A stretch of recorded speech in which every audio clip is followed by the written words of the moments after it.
मागील काही दिवसांपूर्वी पुण्यातील कोथरूड पोलीस स्टेशनच्या अंतर्गत असणारा एक धक्कादायक प्रकार जो आहे तो उघडकीस आला होता।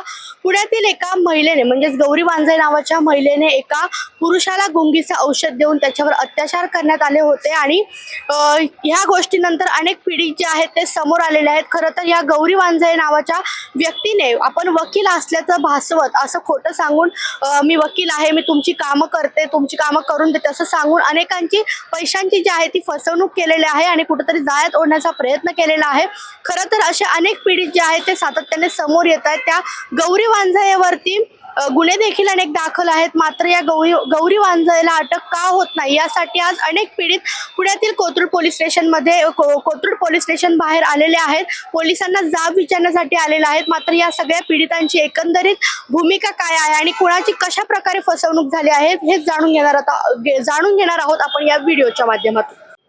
एकंदरीतच जर पाहिलं तर या पीडितांकडून सगळ्या पीडितांची मागणी अशी आहे, खरं तर या गौरी वांजळेला अटकच व्हायला पाहिजे आणि काही पीडितांनी तर खरं तर अशी देखील मागणी केली आहे की हिला फाशीची शिक्षा झाली पाहिजे, कारण खरं तर गोरगरिबांचा तळतळाट लागेल असं देखील काही प्रतिक्रिया ज्या आहेत त्या पीडितांनी दिलेल्या आहेत। मी कोल्हापूरला आलोय। गौरी वांगले यांनी माझ्यावर मीडिया लावून माझी बदनामी करायला लागले। त्यांचं लग्न झालेलं असताना सुद्धा त्यांनी आम्हाला म्हणजे खोटं नाटक सगळं सांगून माझी आता मीडिया लावून माझी बदनामी करायला। त्यांचं ऑलरेडी लग्न झालेलं आहे काय, आणि 28 तारखेला त्यांनी हे लग्न आहे म्हणून आम्हाला हे केलेलं आहे काय। 8 एप्रिल 2025ला आपलं लग्न आहे म्हणून पत्रिका पाठवलेली आहे। 10/4/2025 ला लग्न आहे आणि या लग्नाला या म्हणून हे निमंत्रण आम्हाला दिलेलं आहे। आणि माझ्याकडे पण ते फसवणूक म्हणजे मला भाऊ म्हणून हे केलं। आमच्या घरच्याची सर्वांशी संबंध हे केले। माझ्या बायकोला ताई म्हणायची, मला भाऊ म्हणायचे। त्याचं आपल्याकडे पुरावे आहेत, रेकॉर्डिंग आहे। आणि आत्ता ती मला माझ्यावर जबरदस्ती करून हे केले। मला स्टेटमेंटमध्ये मी परवा दिलेलंच आहे। आणि आता ती उलट माझी बदनामी करायला लागली की तुम्हाला असं केलं, तुम्हाला तसं केलं। पैशांची 2 लाखाची मला मागणी केलेली आहे तिनं। पैसे नाही दिलेले, मी जे होते ते तिनं जे काशी विश्वनाथची जे यात्रा हे केली होती त्यावेळेला तिनेच पुण्यातून तिकीट काढलेली आहेत आणि त्याचे पूर्ण पैसे दिलेले आहेत। हे इथं बघा। हा, ते तिनं स्वतः हे करून मला फसवून घेऊन गेलेले। आपली मैत्रीण येणार आहे, त्यांची फॅमिली आहे आणि तुम्ही पण चला म्हणून मला हे केलेलं आहे। माझ्या मिसेसला हा त्यानंतर परत हे केलेलं आहे। आणि त्यानंतर एप्रिलपासून मी त्याच्याशी कॉन्टॅक्ट बंद केलेला होता। त्यानंतर तिनं दुसऱ्या अदर नंबरवरून मला हे केलं। 18 तारखेला तिला ब्लॉक म्हणजे पूर्ण ते 18 तारखेला शेवटचा कॉल केला। त्यानंतर तिनं आता परवा माझ्यावर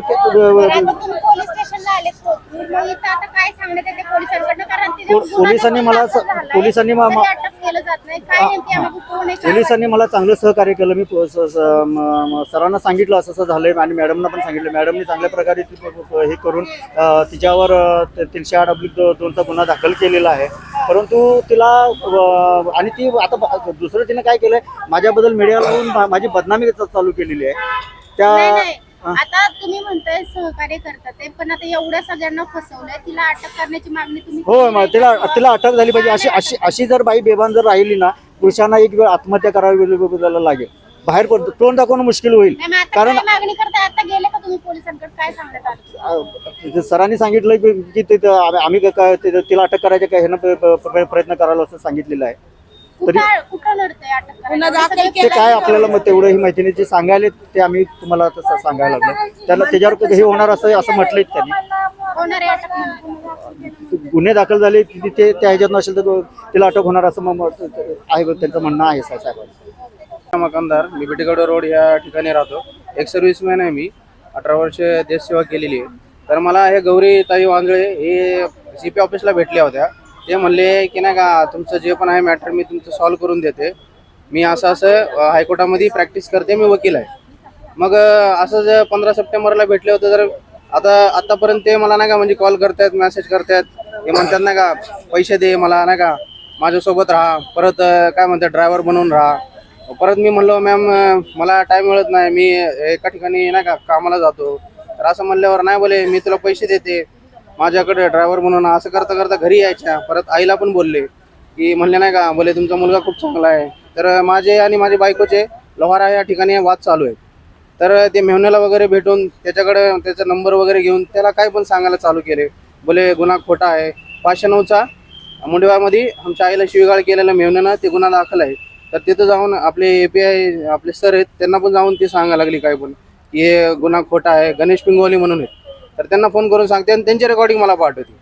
म्हणते तू जर मला 2 लाख रुपये नाही दिले तर मी तुझ्या नावावरती नाही का बलात्काराचा गुन्हा टाकेल.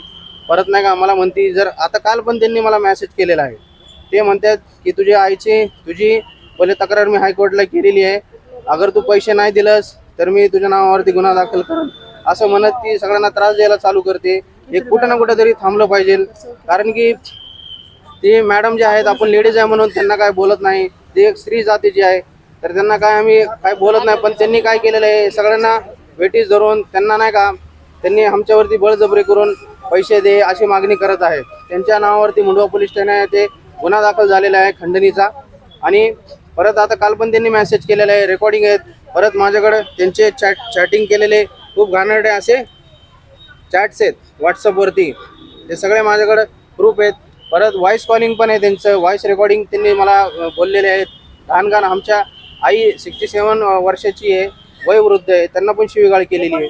तुझ्या मुलाला सांग की माझ्यासोबत लग्न करायला, नाहीतर तुला येऊन तिथं मी मुंडवाच्या चौकीच्या इथं ठिकाणी आणून तुला मी बाया आणून तुला मारणार असं म्हणते. तर आता आमची हीच मागणी आहे की माझी कळकळीची विनंती आहे की त्याला लवकरात लवकर त्याला अटक व्हावी. हे कुठेतरी थांबलं पाहिजे. नाहीतर ती परत कुणाला फसवणार आणि त्याचं नाही का आयुष्य बर्बाद करणार. ते आपले कोल्हापूरचे विश्वनाथ कदम आहेत त्यांना पण असंच केलेलं आहे. ती सगळ्यांना भाऊ म्हणती पहिलं आणि नंतर त्यांच्याशी लग्न कर म्हणती. असं चाललेलं आहे त्याचं. त्याला माझी कळकळीची एवढीच विनंती आहे की त्याला प्लीज एवढं आहे की त्यांना अटक करावी. मी बिरूचं काम करते, आजी सांभाळते. त्यांनी माझ्या भावाला ना हे केलं होतं, अटक केली होती. तर ती काय म्हणाले की मला 1 लाख रुपये दे आणि मग मी तुमच्या भावांना सोडवून आणते. मग सोडवून आणते म्हणून मी आशेने देत राहिली पैसे. आजवर दिले 30,000, परत 25,000, परत अजून 10,000 मागायला लागले आणि काहीतरी काम बी केलं नाही. आणि माझ्या भावांना नुसतं असं हॉटेलमध्ये घालायची, पैसे घालायची. पण मी काय म्हणायची, जाऊ दे माझे भाऊ सुटून येईल म्हणून मी अशावर मी हे करायला लागली, देत राहिले. परत म्हणलं माझ्या भावाला दाखवा, म्हणलं मला आपण जाऊ तिथं ह्याच्यात वेरवड्याला आणि त्याचं तोंड तरी मला बघू द्या. थांबा म्हणायची, जरा थोडे दिवस थांबा. असं करून पैसे घेतले. पण मला त्या भावाचं मला तोंड काही दाखवलं नाही. शेवटी ती परत कुठं गेली आणि फोनच नाही केला त्यांनी, माझा फोनच उचलला नाही. आणि मी फोन करायला लागले ना की मग मला म्हणायची, मावशी मी इकडे आहे, मला काय फोन करू नका. मावशी मी तिकडे आहे, मला फोन करू नका असं म्हणायची. मी गडबडीत आहे, मी इकडे आहे तिकडे आहे. अहो मी म्हणायचे, अहो माझ्या भावाला तरी तोंड दाखवा.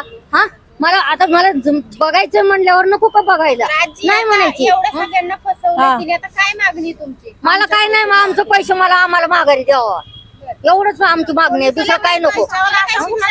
आता तुम्ही शिक्षा व्हावी बघा. हा बस एवढंच, आम्हाला काय नको दुसरं. कारण माझ्या भावाने एवढं करून पण बाकी दुसऱ्यांनी बघायचं नाही. आणि तिला मी म्हणत होती, बाबा माझ्या भावाला मला सोडून आणायचंय ना, तर तू पैसे घे. पण माझ्या 2 भाव तिला पैसे दिल्याच्या नंतर 6 महिने होऊन गेले. तिला मी म्हणले की माझे पैसे दे. तर पैसे मागायला गेले तर ती माझ्या अंगावरती धावून आली आणि मला म्हणली, तुला मारण, तुला असं करण, तुम्ही मागते, तुम्ही मार मागे, तुम्हाला काय आम्ही हे करत नाहीये, तुमचा आमचा संबंध नाही. म्हणलं पैसे घ्यायला तुला मारमाग वाटली का? तर म्हणले नाही, पैसे तुझे घेतलेच नाही. म्हणलं घेतलेच, पुरावा आहे, मी स्वतः आहे. म्हणलं परत तुला अजून ज्याच्याकडून घेतले उचले ते सुद्धा पुरावा आहेत. म्हणलं अजून तुला काय देऊ पुरावा? तर म्हणले नाही. मग मी तिच्यावर जातीवर केस टाकली की अट्रॉसिटी केली. मला पोलिसांनी मदत केली. ह्या साहेबांनी, देशमाने साहेबांनी मला मदत केली की बाबा तिच्या केससाठी आम्ही मदत करतो. त्यांनी मला मदत केली, तिच्यावर अट्रॉसिटी केस टाकली. ती केस टाकल्याच्या नंतर ती मला परत शिवीगाळ करायला लागली आणि परत त्याच्यानंतर तिच्यावरती परत मग गुन्हा दाखल केला. 107चा गुन्हा परत दाखल केला. पण तिला काय अटक झाली नाही, तिने काय जामीन बिमीन दिला. त्याच्यावरती तिने अशी लई लोकांची फसवणूक केली. आमची अशीच इच्छा आहे की तिला कसल्या परिस्थितीत अटक करावं, हीच आमची इच्छा आहे. नमस्कार, मी लोपाताई भगत बोलते, महिला आघाडीची महाराष्ट्र अध्यक्ष. गौरी वांजळ्याबद्दल मी 1 वर्षापासून बघते काय चाललंय ते. तिने असाच एका व्यक्तीवर बलात्काराचा गुन्हा दाखल केलता. तेव्हा मी आलते तिची माझी तेव्हा मुलाखत. तर मी विचारलं तिला काय झालं. ती म्हणली मी वकील आहे हायकोर्टाची. म्हणलं तुझी आयडेंटिटी दाखव. तर तिला मी लय दमदाटी केली. तिने पळ काढला आणि ह्या कोथरूड पोलीस स्टेशनवर वारून वार तिची तक्रार तिथे ही का नाही ती दखल घेते ह्या लोकांची. काही पोलीस स्टेशन घाबरताय तिला. पोलिसांपासून ती वरचढ झाली का घाबरतात तिथली पोलिस तिला. प्रत्येक महिला गरीब येत्या तिथं दखल घेतल्या जात नाही तिची. ह्यांनी दखल घ्यायला पाहिजे आणि आता तिच्यावर एवढी कडक कारवाई झाली पाहिजे. सगळ्यात जास्त आता तुम्ही एखाद्या पोरांनी थोडी काय केली महिलांवर अत्याचार तर तुम्ही त्याची गुडघ्यावर दिंड काढता आणि ह्या महिलेने एवढ्या पुरुषांवर फसून लग्न केलंय. लाखो करोड रुपये तिचे त्यांच्या घेतले तर खंडणी मागितली. पण काही पोलीस स्टेशन गप बसताय का तिच्यावर कारवाई होत नाही. तुम्ही काही त्याला मॅनेज आहेत का काय कुठल्या बेसवर. आता आम्ही ह्याला आलतो आंदोलनाला. आता बी आम्हाला थांबवलं गेलंय. आमची तर आज इच्छा अशी होती की जेव्हा तिला आणते तेव्हाच आम्हाला उठायचं होतं इथनं. का पोलीस स्टेशनने आमचं आज हे केलं की आम्हाला का नाही इथं आंदोलन करू दिलं. कोण आहे गौरी वांजळे कुठली कोण आहे. तुम्ही साध्या भुरट्या सुरट्या कुत्र्यांना एवढं पोलिस घाबरता. मला तुम्ही कसा न्याय कुणाला देता नेमका न्याय. मग कसला राजकीय दबाव. मग त्यांनी सांगायला पाहिजे ती बाई ह्याने ती पोलिसांनी सांगायला पाहिजे. आम्हाला तर पोलिस सांगतात की बाईला डेंजर आहे. मग पोलिस घाबरतात म्हणलं ह्याचा अर्थ काय. मग आम्ही जायचं कुठं. हे आमच्या धुणं भांडे करतात त्या महिलांना मरणाची लुटमार करते ती माझ्याच तावडीत. मग पोलिसांनी दखल नव्हती घेतली तर मॅडम मी खोटं नाही सांगत. मी स्वतः ठरली होती तिच्या चटणी भरून तिची दिंड काढायची. काय करायचं शेवटी. मग म्हणलं होऊ दे माझंच काय व्हायचंय. ती पोलिस घाबरतात म्हणल्यावर मी घाबरत नाही कोणाला. मी कायद्याने लढते. माझ्याकडे बी पोलिस इतकीच तक्रार येतात. मग मी बी शेवटी तिला आता तिला इतकी सजा झाली पाहिजे. ती सुटलीच नाही पाहिजे. खरं तर ही जी फाशीचीच लायकी आहे. गाड्यांना फसवती एक बाई बलात्काराचा खोटा आरोप टाकून. तर हिच्यावर बलात्कार खरंच पाहिजे होता. खरं झाला पाहिजे होता. दिलेले आहेत आणि या गौरी वांजळेला अटक का होत नाही यासाठी पोलीस स्टेशनला आले असताना अनेक वेळा तिच्यावर गुन्हे दाखल आहेत मात्र तिला अटक होत नाहीये. पोलिसांकडून देखील असं सांगण्यात येतंय की गौरी वांजळे डेंजर आहे. मात्र का खरं तिला अटक होतं. यात काही राजकीय कनेक्शन आहे का काही दबाव आहे का हे पाहणं देखील आता तितकंच महत्वाचं असणार आहे. आणि या गौरी वांजळेला अटक कधी होणार याकडे देखील लक्ष तितकंच लागलेलं आहे. प्रियंका परदेशी story.com पुणे.